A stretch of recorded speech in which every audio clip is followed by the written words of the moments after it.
Welcome to another episode of The Stacks. I am your host, Tracy Thomas, and today our guest is journalist and author Vanessa McGrady, whose brand new book, Rock Needs River, a memoir about a very open adoption, was released just this month. If you've listened and loved The Stacks, you can get more from the show by joining the Stacks Pack and receiving inside access and perks like the virtual book club and a lot more. If you go to patreon.com/thestacks, you can contribute as little as $1 a month and rest easy knowing your money is going to support an independent podcast you love. So check out the Stacks Pack at patreon.com/thestacks. If you prefer supporting the show with one-time contributions, go to paypal.me/thestackspod. To stay up to date on The Stacks, make sure you're following us on our social media and going to our website, thestackspodcast.com. Links to all of our social media accounts are in the show notes. You'll also find links to everything Vanessa and I talk about on today's show. If you shop through those links, the Stacks will earn a small commission and it comes at no extra cost to you. So it's a total win-win. Now is a great time to rate and review this podcast. These reviews help us climb the charts and they break through the algorithms to get us to new listeners. So if you haven't yet, I would so appreciate if you would take a few moments to write us a review right now. Our most recent review comes from Horses for M1292. And here's what they say. So thankful to have found Tracy and the Stacks. This podcast has already introduced me to amazing literature and given me the tools to think through complex issues and questions. Plus, Tracy is funny and so honest. I feel like I finally found the perfect corner of the podcast world, and I'm so excited to be here. Thank you so much, Horses for M1292, and thank you to the rest of you who have written us reviews. And if you haven't yet, go ahead and do it right now. In the interest of full transparency, I just want to touch on one quick thing. Today's episode is a lot about adoption, and you're going to hear me use incorrect terminology. I refer to adoptive parents as opposed to parents, and I refer to parents instead of calling them birth or biological parents. So I just wanted to clear that up now. I've learned since the recording, but I didn't want to change the mistakes that I'd made. I just wanted to give it a quick acknowledgement now. Okay, let's dive into the episode with our guest, Vanessa McGrady. All right, I am here today with Vanessa McGrady, who's the author of a brand new book called Rock Needs River, which is her memoir of a very open adoption. Vanessa is an award-winning journalist and communications strategist. Vanessa, welcome to The Stacks. Thank you. It's so thrilling to be here, Tracy. I'm so excited that you're here. So I just gave you kind of like a professional intro, but I always like to ask people to give us maybe like just tell us about yourself a little bit. I'm a mom, first and foremost. I'm a writer. I'm a daughter. I live in Glendale, California. What else would you like to know? Well, tell me a little bit about what a communication strategist does. So some of us in the journalism world have had to make the shift to work that earns more money. Got it. So I do help brands and I help companies with their content and with editing. And a lot of it I have found is really the exact same thing that I would write for Forbes or for a magazine or something else, only it's for a bank or, for a spa or something. So it's the same quality work, but just for multiple times the money. Got it. Yeah. Amazing. Exactly. I was on your website and you've written so many articles. You're constantly publishing. I mean, you have Vanessa's website is vanessamcgrady.com, which we'll link to in the show notes. But it's like financial and then it's beauty and then it's travel. And it's like so amazing because I don't often think of journalists as being able to write such a variety of things. Well, that's the great thing about being a journalist is that if you're curious about something or if you're interested in something or if you're really mad about something, you can write about it. What's the last thing you were really mad about that you wrote about? Oh, my gosh. Okay. There's a couple things I'm thinking of, but I'll say the one that was really upsetting to me, all of a sudden I was noticing when my daughter was younger that people were sexist in little tiny ways that I called micro bullshit. Sure. So in ways, the karate teacher would tell the girls to smile, but then he would tell the boys, oh, you're getting so strong and things like that during their award ceremony. Totally. Or, when Payless was selling shoes, they would advertise boys' shoes for adventuring and girls' shoes for being a princess. And so things like that. So I wrote about that for Jezebel. Oh my gosh, that's awesome. And another one was I went to this big conference and several men who were speakers at the conference would make this joke about how their wife spends all their money. And it was so infuriating to hear. And then I couldn't figure out, like, well, exactly why is this bothering me? So I really had to dig deep into how sexist that was and how ridiculous that was. And then, of course, I wrote about this for Forbes.com when I was a columnist there. But people were really upset that I was upset about this because it just really was a hot button for a lot of men. Sure. And saying, oh, it's just a joke. But I mean, anything can be just a joke. A racial slur is just a joke. Right. You know, those kind of things. It's just, I mean, so all of that I feel is kind of goes under the category of micro bullshit. So that's basically what's getting me right now. So I write about that. It's interesting that you said that after having your daughter, that's what you noticed. That like your whole life as a woman, you didn't notice it as much, or just that like because it was children and like marketed towards children, that's what kind of picked up your attention. You know, I think I got clearer. Got it. On it.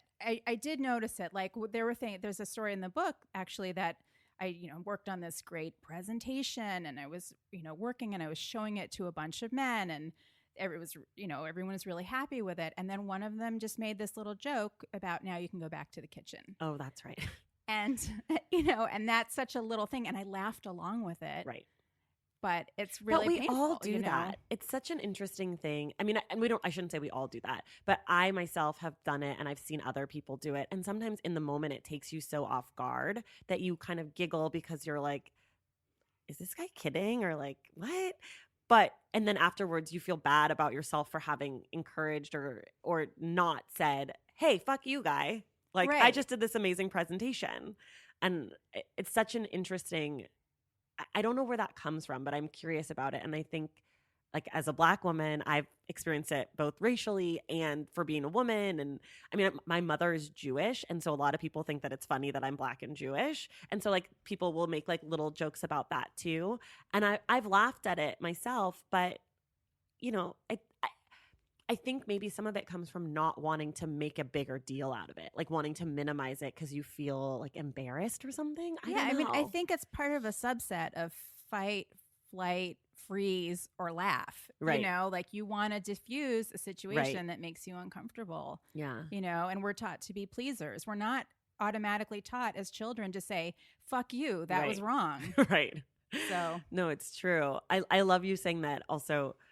People were mad at you for being mad or like for being offended. That's because I feel like that right now in the culture, like especially in politics, is so big. Like someone will do something wrong and someone will say that was bad. And then other people will say, how dare you point that out? Or like, how dare you call that person a racist? Or how dare you say that's sexist? Even though someone made a comment about women getting back in the kitchen. Like that's objectively sexist. Exactly. Ugh. Now my mind I know. is Let's go take a shower. Let's go talk something. about sexism and Yeah. racism and microaggressions or micro bullshit. So you have a book, comes out, or I guess when this airs, it'll be out. It's called Rock Needs River, and it's the story of how you came to adopt your daughter, Grace. And then it goes into what happened once you had your daughter, Grace. It's so readable. I read it in about a day and a half. It's one of those books where it's just like, I felt like I knew you because you're just kind of talking to your audience, which is really, it's kind of refreshing. I really appreciated just how open and there wasn't a lot of pretense around your book. And it felt like there were things that you said that I maybe didn't agree with, but I was like, that's just her point of view, and like it felt very comfortable, like a conversation between author and reader, which I really, really appreciated. So congratulations on your book. Thank you. The opening of the book, you have like a little letter to your daughter, Grace, where you talk about wanting the book to be something that she can see and read and understand her story better. And I was curious, at what age do you think that she would possibly read the book? Well, I have read her that letter. Mm-hmm. Right now, she's super excited about the book.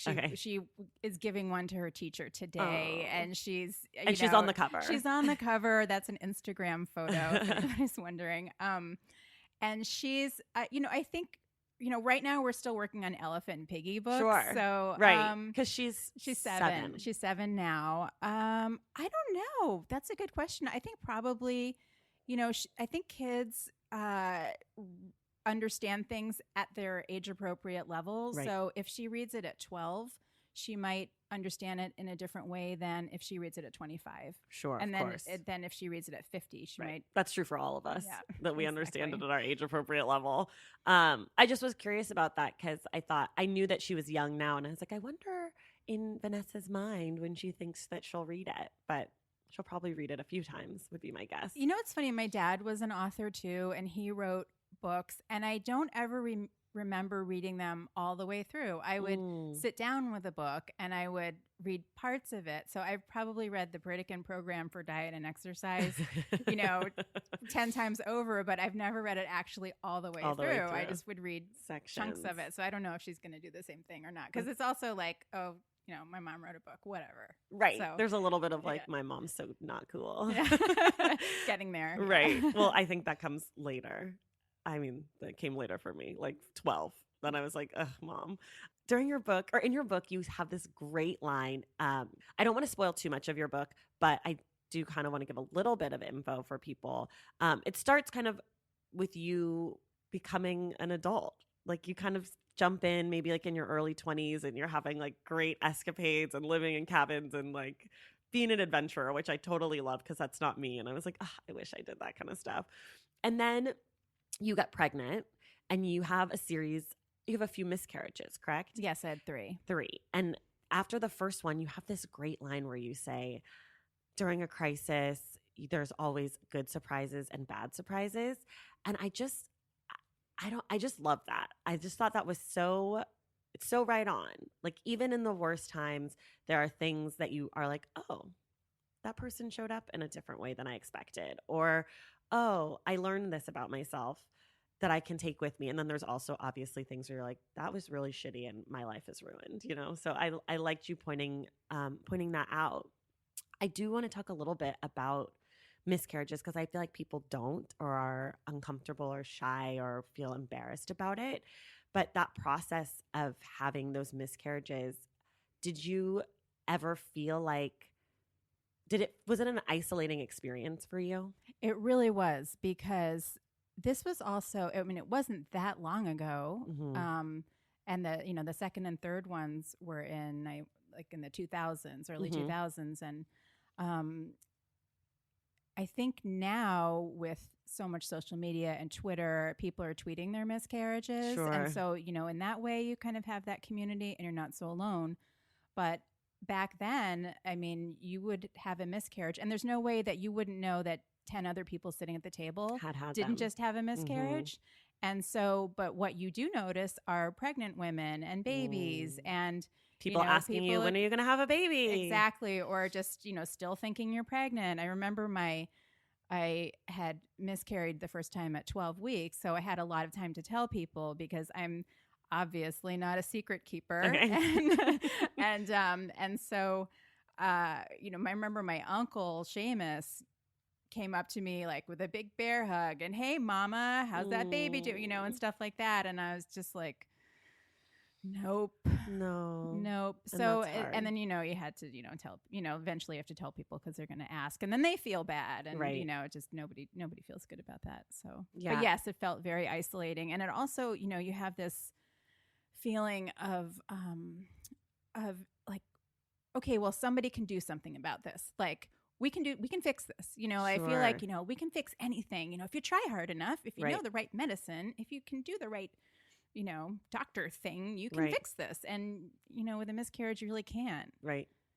I mean, it's the body's way of, it's unfortunate. My husband is an OBGYN. So we actually, I feel lucky because a lot of people that I know who have been through similar experiences, they come to us. And so I feel like I feel like I've been gifted this opportunity to be someone who can say like, I know, I understand, I'm sorry this happened. And, this is part of it. And my husband does it in a medical way, which is probably more reassuring.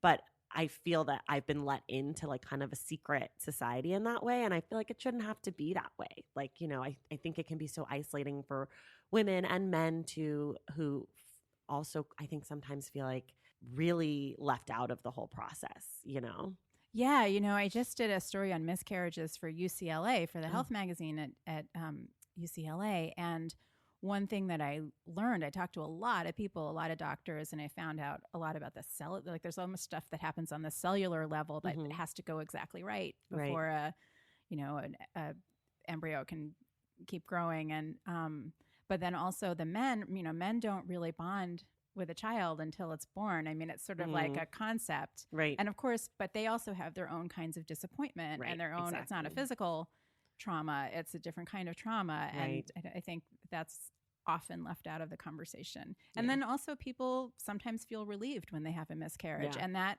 needs to be part of the conversation too. Not all pregnancies are wanted. Right. And, both people don't always want the pregnancy, and that has to be, and sometimes people feel guilty for feeling relieved. And, that's a part of the big conversation too. Yeah. It's unfortunate that people have to go through miscarriages for any reason, because for the women, it is a physical trauma. But I'm glad that you're open to talking about it, and you talk about it in your book so openly. I think it's really powerful. Okay. Now, after you have your miscarriages, you decide that you want to adopt, and then you go through a really long process.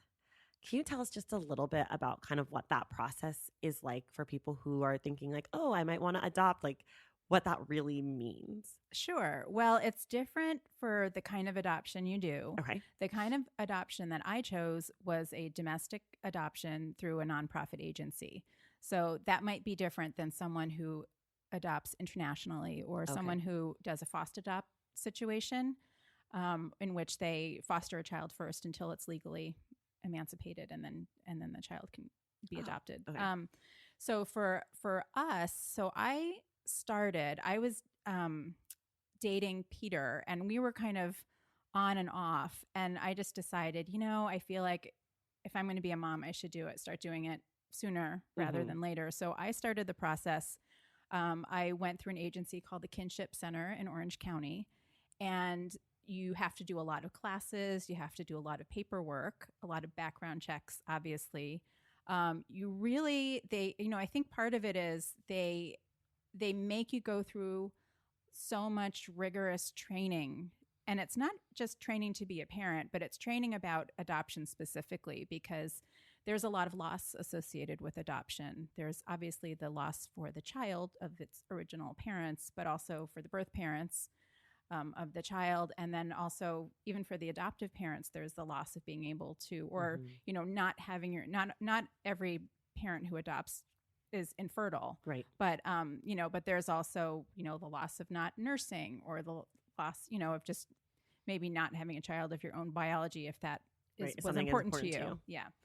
So you really have to just get, super well versed in all the flavors of loss. And, but also I think they just weed out people who, think that they, on a lark, they, why don't I adopt a child? So it's really a commitment to the training and to the paperwork and to the thought that goes into it, and to just really, shoring up your heart and shoring up your, your mind, and your logistics. Like, where are you going to put a child? Can you afford a child? Right. So they come into your home and all that.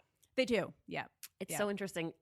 I wish that there was that for people who are trying to have children, just, biologically. Like there's no background check if you get pregnant. Nobody comes into your house and says, what are you going to do with this kid? Like, do you know how to be a parent?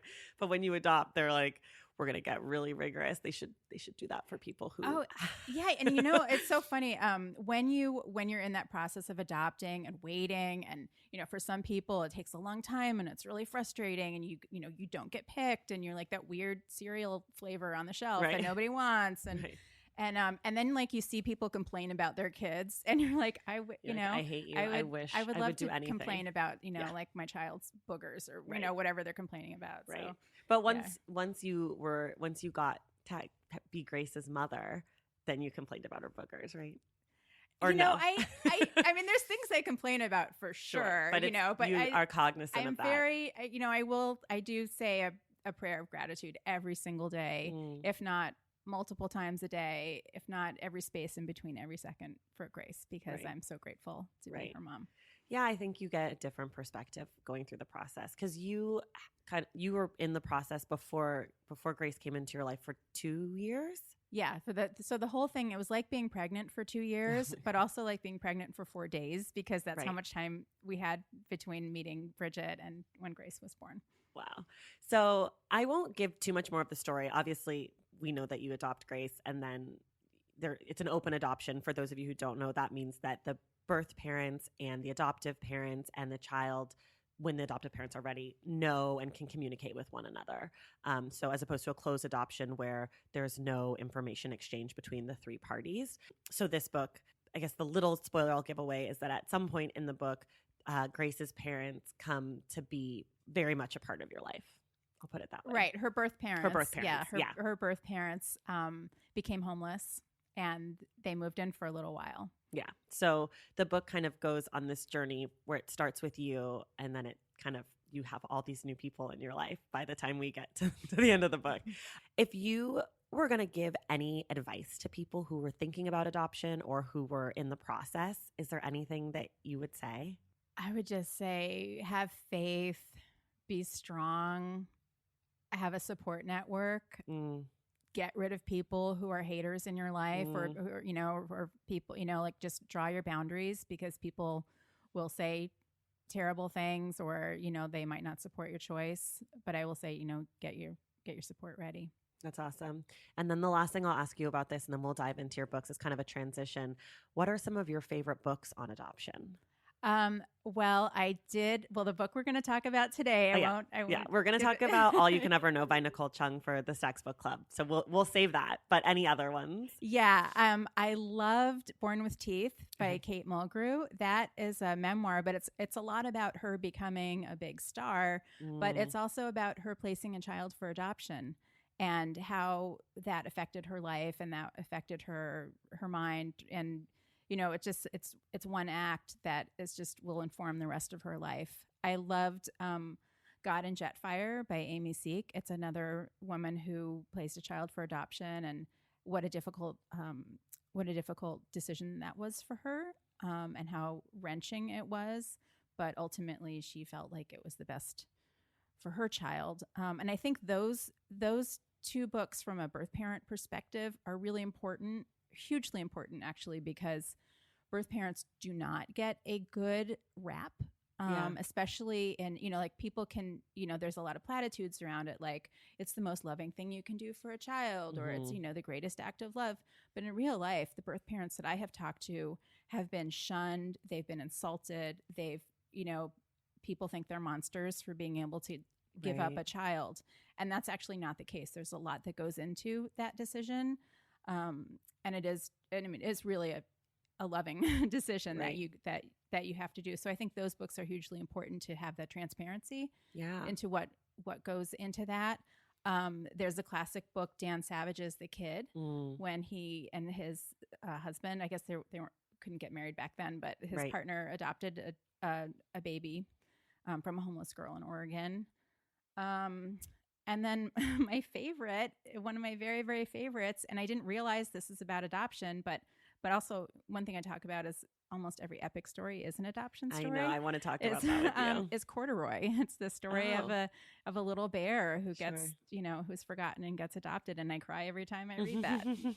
What are some other adoption stories like in the culture? You mentioned some in your book, but I found it fascinating. Wizard of Oz. Yeah. Dorothy's an orphan, or she's living with her aunt and uncle for some unknown reason.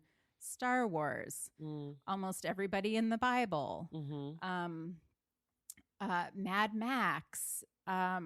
This Is Us. Right. I mean, all of these stories, if you really think about, just start looking at stories. Superman. Right. I feel like the Disney stories, I guess those aren't always adoption. They're usually dead mom. A lot of dead mom and a lot of stepmother type things. Yeah. But that's also about finding new family. Right. And a lot of times it's a prince. It's connected in that mythology of like not knowing your roots or not having like that there's like a self-discovery, because that's kind of what all those stories have in common, is that this person is not rooted in family and they have to go out and look at Frozen. I mean, their parents I've never seen Frozen. Oh, well, so in Frozen, there's two princess sisters and their parents are killed immediately and right into the story. So, I mean, if you look at we're obsessed with it, whether it's Right. conscious or not. We are obsessed with origin stories. Yeah, that's so interesting. Okay, well, we'll dive in now to all your other books that aren't about adoption. And we're going to talk so much about adoption next week that I'm kind of like holding back today because I could ask you a million questions about this. But we have so much to talk about next week that I'll save it. Valentine's Day is upon us, and I've got love on the brain. Love for books, duh, of course. Hello. Did you forget what podcast you're listening to? I love bringing you all great reads, exclusive author interviews, and behind the scenes book gossip. But I can only do that with your support over on Patreon and Substack. Our Stacks Patreon community, also known as the Stacks Pack, is where you can go for book club meetups, a private, very active Discord, and a year-long mega reading challenge to help you achieve all your reading goals. Plus, you also get that monthly bonus episode. Now, over on the Substack, you can subscribe to my newsletter, Unstacked, where I keep the book conversations going. I also give you a healthy dose of sports and pop culture, definitely some hot takes happening over there. And again, that bonus episode. If you don't have a few dollars to spare, don't worry. There are free options on the Substack and the Patreon to get you a little extra Stacks magic. Making this podcast is a total team effort, and by supporting my Patreon and my Substack, you allow me to support my amazing team that makes the show possible every single week. So if you or your friends are looking to meet other book lovers and support this indie podcast, come hang out with me on Patreon, Substack, or both. I would love to have you. And since we're talking about love, you can gift subscriptions to the Patreon and the Substack for that special reader in your life. For the Stacks Pack, head to patreon.com/thestacks. And for the newsletter, head to tracythomas.substack.com. And also, there are links to both in the show notes. Okay, see you in the Stacks. So let's start with 2 books you love and 1 book you hate. Okay, the 2 books that I love, I've always just carried a torch for Poisonwood Bible. Okay. It was just so, I just loved everything about that book. I don't even have a copy of it because I keep giving it away. Yeah. And then my friend Jeff Sweat wrote a book called Mayfly, which was this, it's like a dystopian future Los Angeles about these teenagers. The premise is that nobody lives past like 15, 16, 17. And so they have to sort of figure out society and figure out how to do that on their own. Whoa. It's really fascinating. It's super compelling. So that I love that book as well. That sounds great. A book I hate. I can't say I hate it because I couldn't finish it. Okay. But that's okay.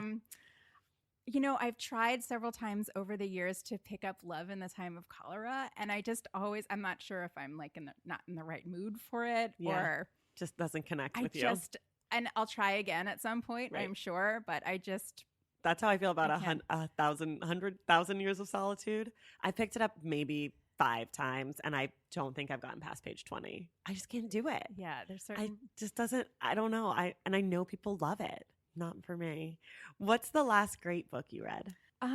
There's a couple. So, one is called Priest Daddy. It's a memoir, and I just felt like she's just so like wildly poetic, and the story is so, for a memoir, I think to be interesting, you do have to have these like kind of crazy characters totally. in it. And so, so it's about her family, and then her dad is a priest.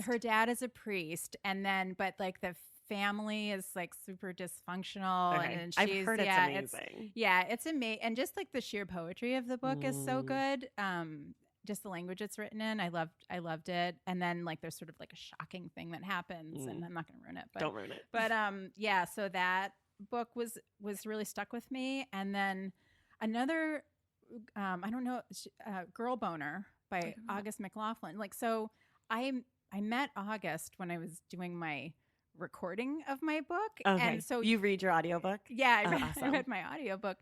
And she gave me a copy, and I really liked her. She's like so cool and so pretty and so smart. And, I'm like, I could never be friends with her, and of course, like, and she, but she gave me a copy of her book, and I started reading it, and she does such a good job. It's about sexual empowerment, but she also weaves through her story in it. So it's very personal, but it's also like really informative and really, there's like a diagram of like the female genitalia, and like Nice. there's like it talks just, it's so inclusive, and it's such a smart book. So I like that book too. That's another recent one that I read. Yeah. Amazing. And what are you reading right now?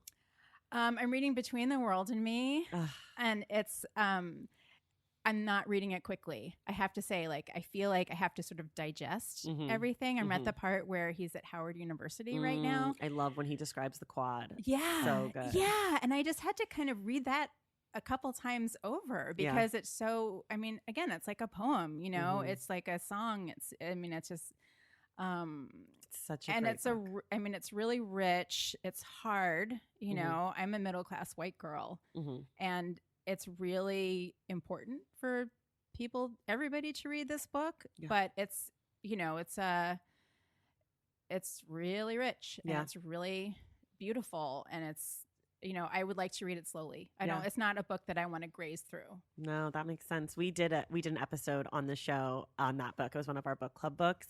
So I reread it for the book, and I feel like I don't even remember reading it the first time, because reading it the second time felt so different. So it's one of those books you could definitely revisit. And he reads the audiobook. So if you do revisit it, I haven't listened to it, but I've heard he's really great. And if you've ever heard his voice, his voice is amazing. I just love the way he talks. He kind of has like his New York accent kind of thing. I don't know. He's great. And if you are interested in more books like that, I do have a recommendation. Have you heard of the book Heavy that came out last year? No. His name's Kiese Layman, and he's also a journalist, and it's his memoir, and it's I think it's a good companion piece for Between the World and Me, because it's his memoir, and it's a very personal story of his experience of being a Black man in America, whereas Ta-Nehisi Coates' book is a little more big picture, but they're talking about the same thing. So you kind of see it from a more vulnerable, personal, and then Coates comes in from a more like structural. I don't know. They're two sides of the same coin, but they're really different and both beautifully written. And I think the two of them are two of our greatest Black current critics of culture. I guess that's what you would call them. I don't know. But so that's my recommendation for you. Thank you. I will it's also absolutely read take that. your time. It's as the title suggests, very heavy. Can you read multiple books at once, or are you a one book pony, as I like to say? I can, but it usually means that one of them will be left by the wayside.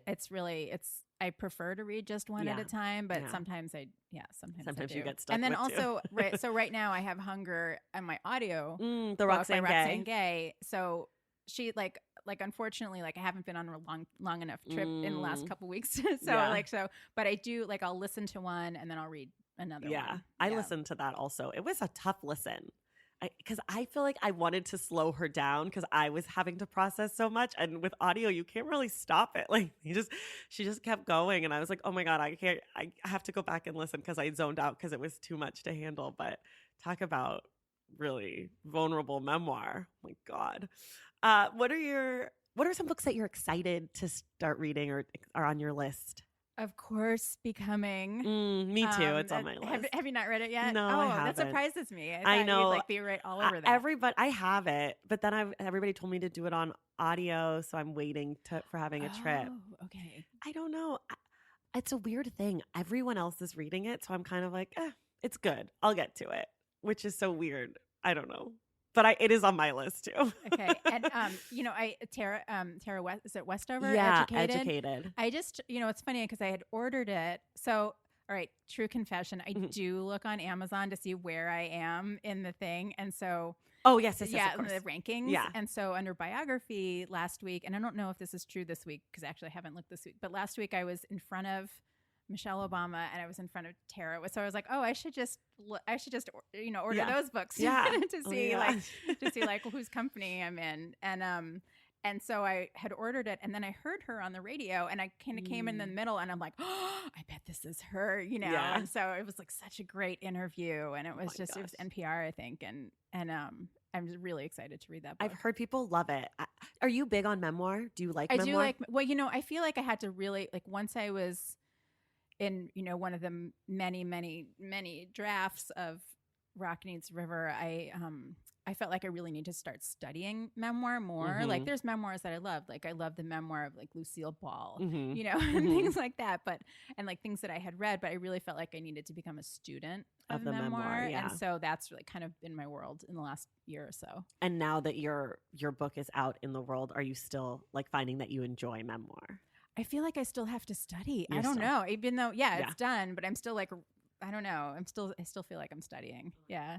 I love a good, like, dark memoir. I don't love like I'm a comedian. Like, I had a hard time in Hollywood. I like terrible things happened, or like this the is really Glass Castle. I never read Glass Castle, but everybody tells me I should. Oh yeah. But if you like that, if you like a terrible things happening memoir, I do. You should read that. I like terrible things happening just in general, but yes, in memoir also. Well, how do you pick your next book if you're not studying memoir, like in general? People I know. Yeah. It turns out I know a lot of writers, and well, you are a writer, so that makes sense. Yeah. So whether it's like a cookbook or a memoir or a novel. My friend Mary Adkins just wrote one called When You Read This, and that's coming out around the same time, I think. So I'm excited to read that. So right now I'm just trying to like get through the people's books that I know, and then plus the other ones that we mentioned. What's a really good book that someone has recommended to you?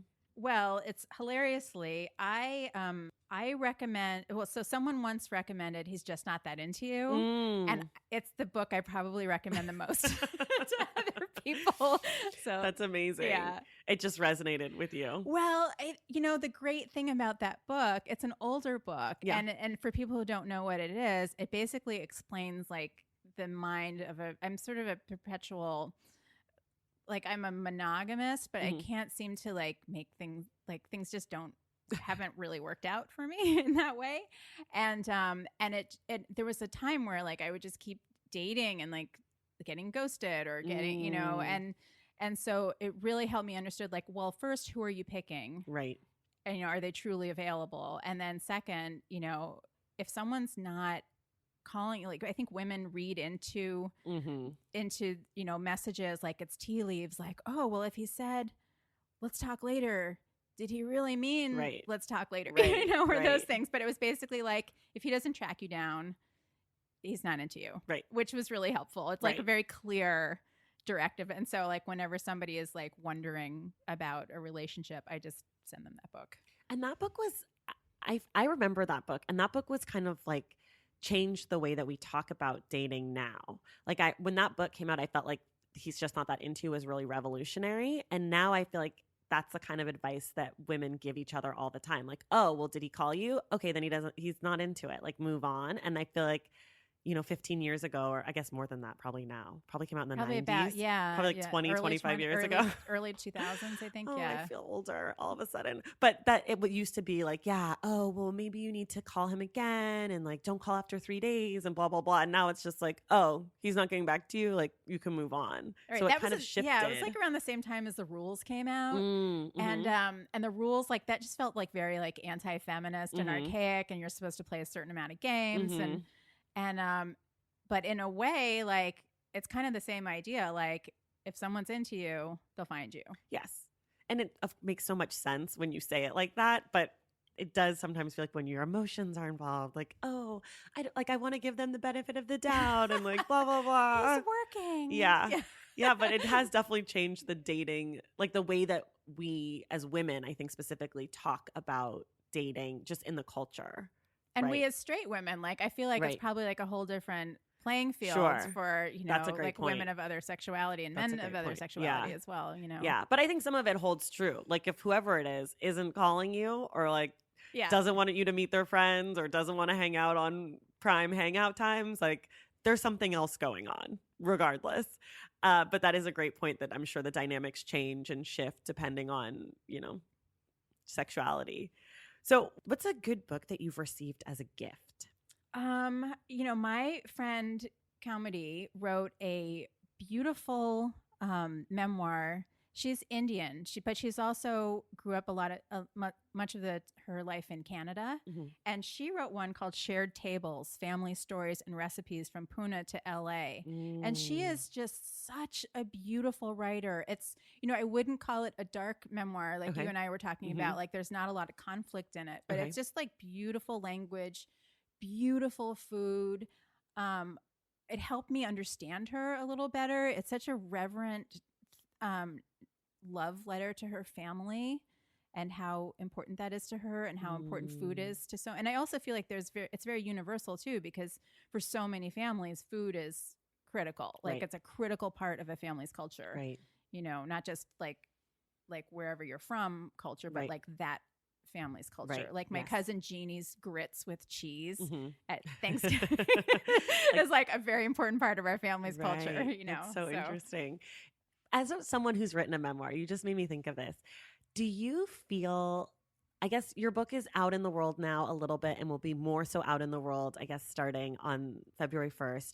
But do you feel like when you talk to people now who have read your book, that they like see you in a different way? Or like, do you feel a different sense of vulnerability because they've read more intimate details of your life? I feel like people I know a lot of this stuff, but people have actually called me and said, I had no idea about, your parents, or I had no idea about, certain aspects. So, and it's not so much people who I know. That doesn't bother me. Because more strangers. Yeah, but it's like strange. It's a little unnerving that strangers know. Right. And then the bad reviews on Amazon, like basically it's not that they just hate the book. They hate me and every life choice that I've ever made. And they think I shouldn't be a mother. And they, like all this like crazy out there. And that doesn't actually bother me, because that's like going up to someone like in the supermarket and saying like, what'd you think of my book? Right. You just wouldn't do that. So. Right. And I mean, we talk a lot about reviews on this show because I think it's a really important part of reading. And I feel an obligation as someone who does review books that there's like, to write a good review, not only does it incorporate the book, but it says so much about the person reviewing the book. Like every review I ever write is basically all about me, right? It's my opinion of what you've said. It's my experience and how that's affected what you've said. It's my understanding of something. I'll read a book and I'll know zero things about the subject before I read it. And then I'll be like, oh, now I have all these new ideas and thoughts that I'm grappling with. So I feel like that's true for a good and a bad review, right? That it's like, this is so much more about that person and what they have to say and how your book resonated with them than it is, no offense, about your book.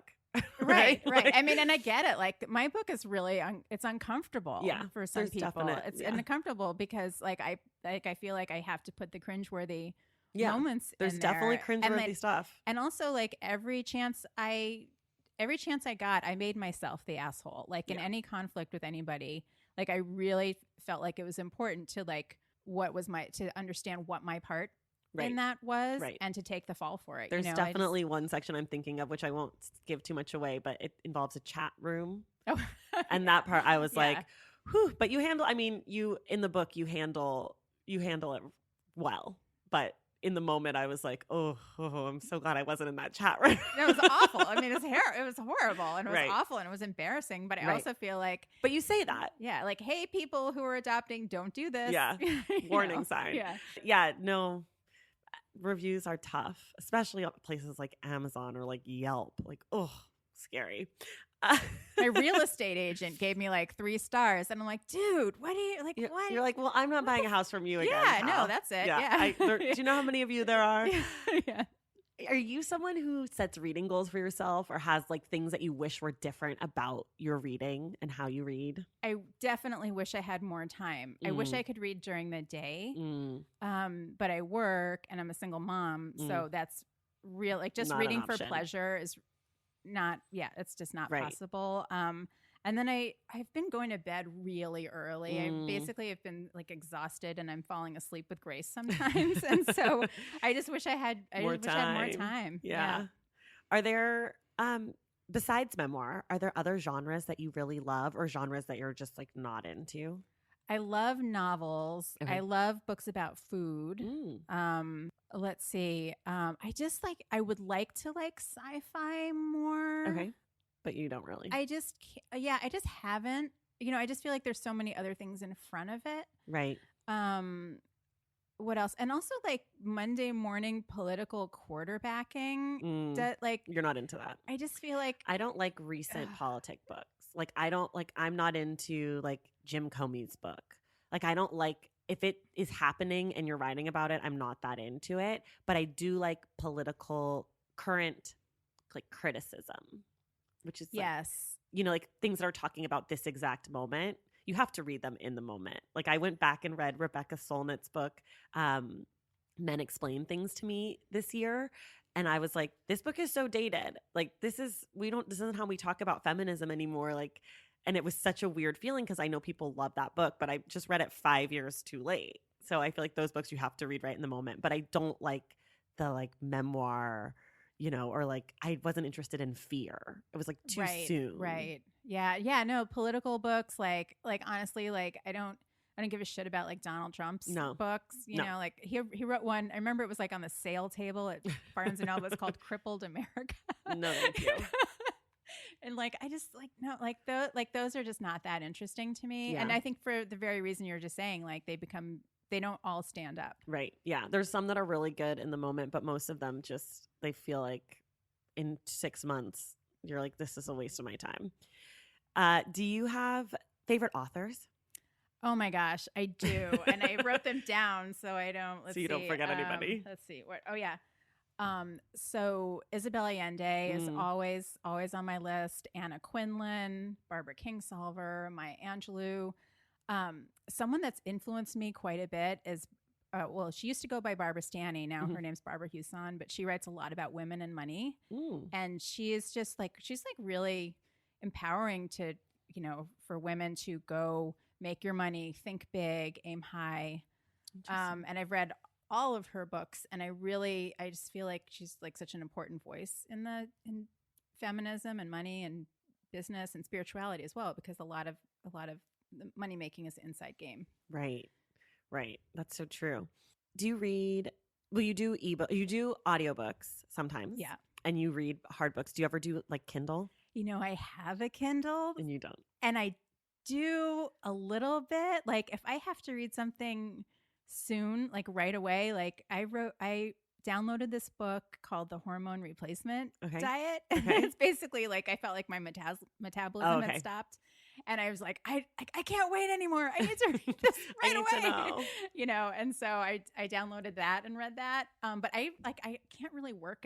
I don't know how it works. I don't even have one. I'm terrified of it. We're going on a 3-week vacation, and I'm going to borrow my best girlfriend. I was going to say you could borrow mine if you want. But she's like, I don't know how it works either. I'm like, well, this isn't going to help. How do you like to read like physically? Where do you like to be? Like, what's your ideal reading setup? So my child is asleep or at a sleepover or away. Yeah. And I have probably been like well fed, taken a bath, clean sheets, and in bed. So you're at a hotel basically is what you're saying. So your kid's somewhere and you're on vacation. Sounds great. I like to read in the bath. I do too. I love that. I do too, but I only read like Oprah in the bath because I don't want to ruin my book. Oh, I read All You Can Ever Know in the bath. I spent a good chunk of that in the bath, like crying and reading. Or like, that feeling where you want to cry, but you're not, like the tears aren't coming, but you're feeling like, I'm heavy. Like that's how I felt in the bath reading. I'm looking at you right now and my mouth is hanging open because I had that very conversation about that feeling last night with Grace. Oh my gosh, that's so interesting. Yeah, she was talking about how she felt invisible to her friends. And I was like, said the exact same thing. Do you feel like, and she would like look like she wanted to cry and she couldn't, and it just like wasn't coming. And I was like, sometimes we feel like we have to cry, but we can't actually make the tears come out. That's so true. So it's amazing that you just said that. Amazing. Well, speaking of crying, what's the last book that made you cry? What is the last book that does it sound like ridiculous and horrible if I say my own? No. Yeah, when I was reading it, there were parts of it that made me cry. Wow, I love that. Yeah. I think that's not ridiculous at all. What about the last book that made you laugh? Instant Mom. Oh, okay. Nia Vardalos. Am I saying Vardalos? She's the one from Big Fat Greek Wedding. Big Fat Greek Wedding. She wrote an amazing book about becoming. That's also a favorite adoption book, by the way. It's about becoming a mom through adoption, and it was challenging because she had a 3-year-old child instead of a newborn. So sometimes when you adopt an older child, there are some, attachment issues and behavioral challenges. And, but she is so funny. I mean, she's just a funny person. And there were just so many times in that book where I just bust out laughing. And it was published a while ago, but I just read it in the last couple months, but it's hilarious. It's just really funny. That's awesome. What about a book that made you angry? Oh, The Glass Castle. And I know that you still have to read that one, but I got so angry because just like how badly people parent, and it's also coupled with love, but like really, like, are you trying to kill your children? Right. Like just the anger of like people slipping through the cracks. This is why we need those courses for people who are having children who are not adopting. I know. Wouldn't that be so nice if there was, I mean, obviously we're not getting any new government services, but if there was like a government service that helped people to become a parent. Well, like in Scandinavian countries, they not only like give you a lot of time off, like a whole year for parental leave, they bring you a box with like, here's all the things you could have for your baby, and then they like send people over and help you understand how to parent. And like it's not that hard a thing to do. It's like really probably the most humane way to bring a child into the world. I mean, yes, because there's so much anxiety around being a parent, and if you were not parented well, you behave what you know. And I think a lot of people always talk about like, oh, I'm becoming my mother, like I'm becoming my father. And that's because that's how you were parented. So the idea that we wouldn't have people who are teaching us, you have to take a test to drive. You have to take it's like nobody has to take a test to get married or have kids. And it might be smart if you did. Exactly. Like to make sure that you were doing it right.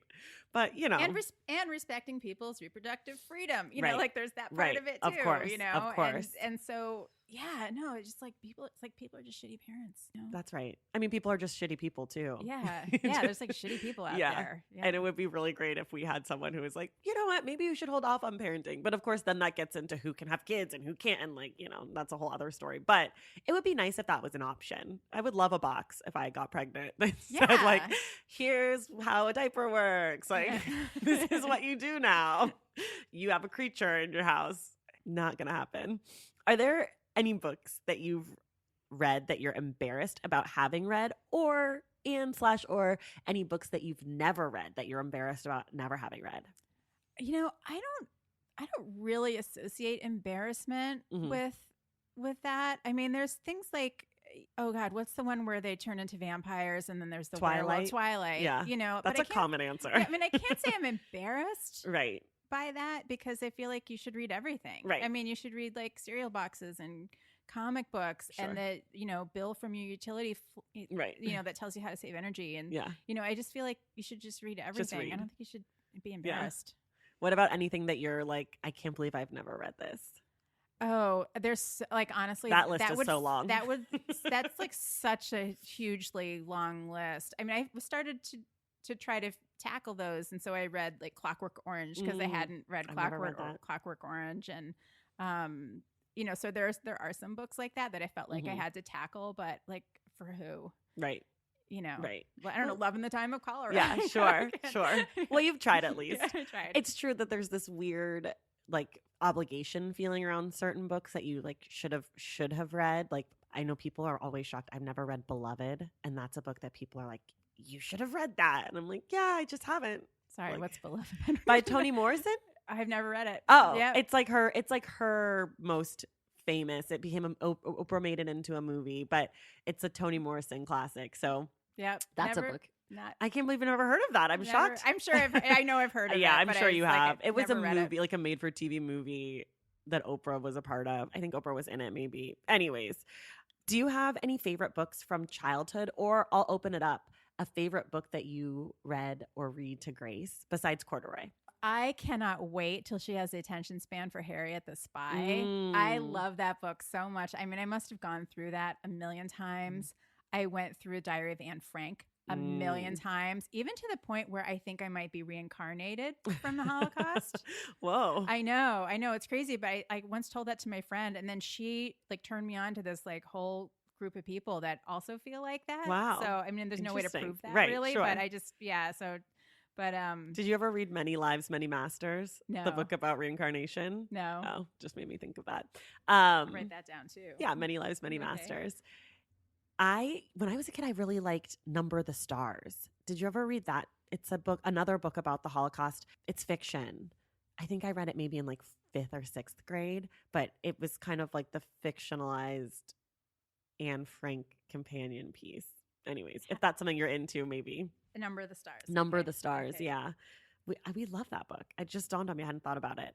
What about a book that you love where you didn't feel like you saw yourself reflected back? Because I often feel like people where people feel like they can't read something because they don't relate to it. And I feel like there's so many books that I've loved that had nothing to do with me. So I'm always curious if people have that same experience. I mean, there's so many books by like older white men Mhm. that I don't Right. really resonate with. Like, well, one of them is Fear and Loathing in Las Vegas. Like, I love that book so much But because you it's were like like, so yeah, crazy. But yeah. like, would I ever do a ton of drugs No. and like go on that kind of road trip? Nope. Probably not. Probably not. But like, I can't even like have a glass of wine and drive. So I don't. Right. What about someone to write your life story? I mean, you kind of did it. Anna Quinlan. Mm. I feel like, you know, but also she's somebody that I grew up reading her Mhm. on the subway and, you know, in the newspaper and then, you know, like she's so good at novels, but she's so good at memoirs and she's so easy. And I just admire her so much. What about something that you've read that you want to see turned into a TV show or movie? There's a couple of them. So the book that I mentioned before, Mayfly, I think would be such an That amazing. sounds like a total movie when you explained it. No, yeah, you'd be like they don't pronounce all the words right. Like Hollywood is like Holywood, and like they go by Disneyland, but they don't know that that's Disney, like that was a park. Like they just like so good.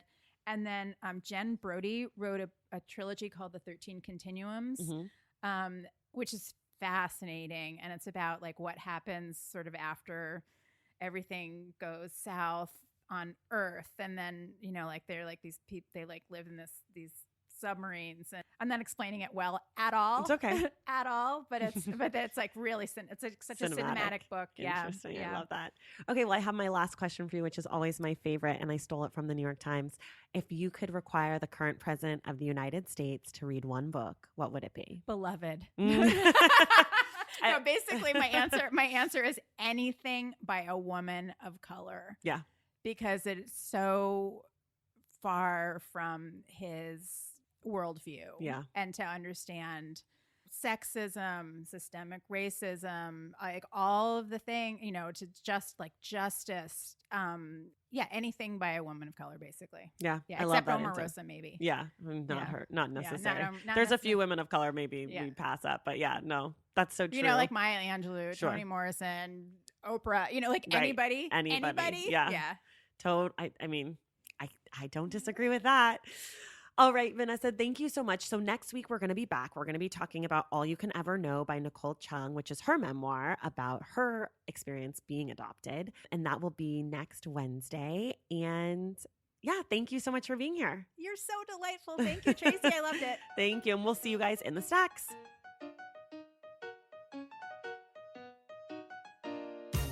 Okay, that does it for us today on The Stacks. I want to say thank you so much to author Vanessa McGrady. I'd also like to say thank you to Lucy Seelag at Little A and Nicole Dewey at Shreve Williams for sending me a copy of Rock Needs River. You can get your own copy of Rock Needs River wherever you get your books. For more from The Stacks, follow us on our social media at The Stacks Pod on Instagram and at The Stacks Pod _ on Twitter. And check out our website, thestackspodcast.com. To join the Stacks Pack and get inside access to the show, like perks and our virtual book club, go to patreon.com/thestacks and join the fun. Make sure you're subscribed to this show wherever you get your podcasts. And if you're listening through Apple Podcasts, please rate and review the podcast. Our graphic designer is Robin McCrite, and our theme music is from Tigirages. This show was created and produced by me, Tracy Thomas. I will see you in the Stacks.